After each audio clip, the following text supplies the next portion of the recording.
In this tutorial, I'm going to talk about the concept of stock adjustment on stocksavvy and when to perform them.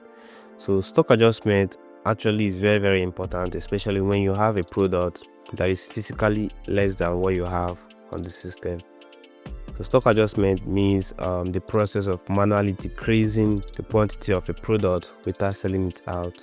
So this type of adjustment is made when the physical count is lower than the system's recorded quantity, often due to reasons such as damage, theft, spoilage, or an overstatement of stock. So this means that sometimes you may have a product and the physical count is less than what you have on the system. In this case, you have to reduce the system quantity so that the system quantity will correspond with what you have physically.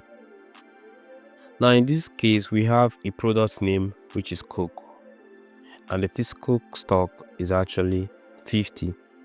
The system stock is 80. Now you can see the system stock is more than what we have physically. Now let's go back to the app and search for this product name. So I'll go to the list products, and inside the search bar I'm going to type Coke. Now this is going to bring out the item name Coke. It is also going to show us the current stock. As you can see on the current stock column, it is showing 80 pieces. So this means that on the system we have more products. Now, how do we reduce this? Because sometimes people go to actions and they start editing the opening stock. Now this is a wrong way to go about this, because sometimes you just want to reduce the products, but then you're causing problems for your stock report, because when you go to your stock report, you're going to be getting inaccurate stock reports, and that is not what you want. So the best way to go about this is to perform your stock adjustment the proper way. So let's go back to our stock adjustment. The stock adjustment is actually right under the stock transfer, so you can see the stock adjustment by the left hand side. Now if you're not seeing this option on your account, it means that it is not enabled, so you have to tell your administrator to give you access to the stock adjustment. Now when you click stock adjustment, it is going to give you more options: list stock adjustments and also add stock adjustment. So I'm going to click add stock adjustment. Now this is going to bring up the stock adjustment page. On this page, you can see the business location.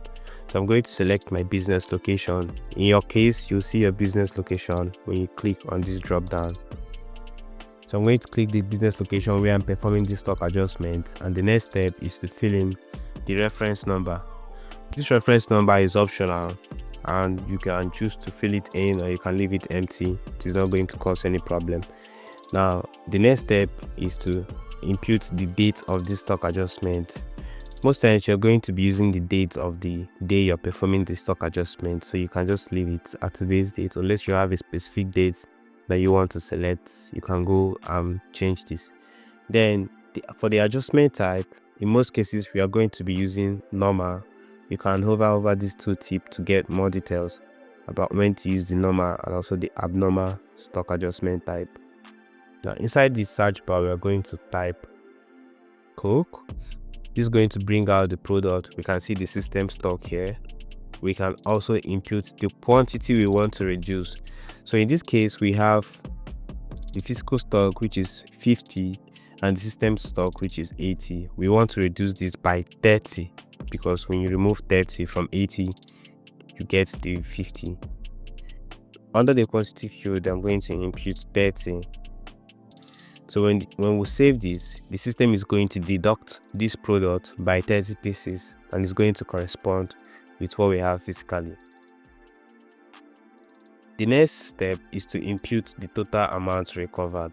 So this total amount recovered is very tricky, because when you're performing stock adjustment as a result of theft, expired products or damaged products, it means that you're not recovering any money from losing those products, right?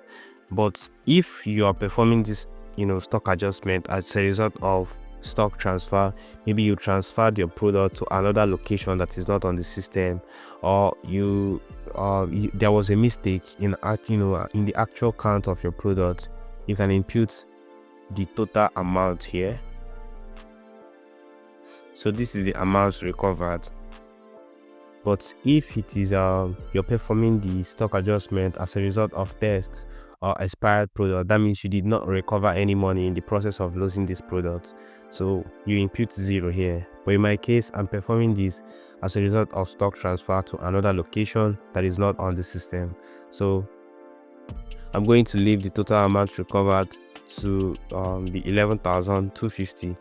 Then this is the reason why we're performing the stock adjustment. So I'm going to impute here transfer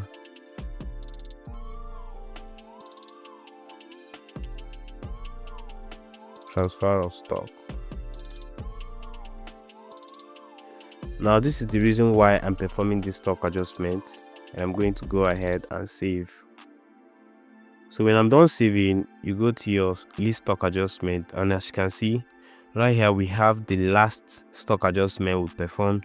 These are the previous ones that I performed, and then under the reason column you can see the reason why we performed this stock adjustment. Like in this case, we have expired, we also have damaged products. But right here, this is the latest stock adjustment performed, and let's go back to the products to check its quantity. So when I type Coke, it's supposed to bring out this product. How you can see, the current stock now corresponds with what we have physically. So if you enjoyed this video, please subscribe to the channel and check out the other videos we have. Thank you. Stock Savvy.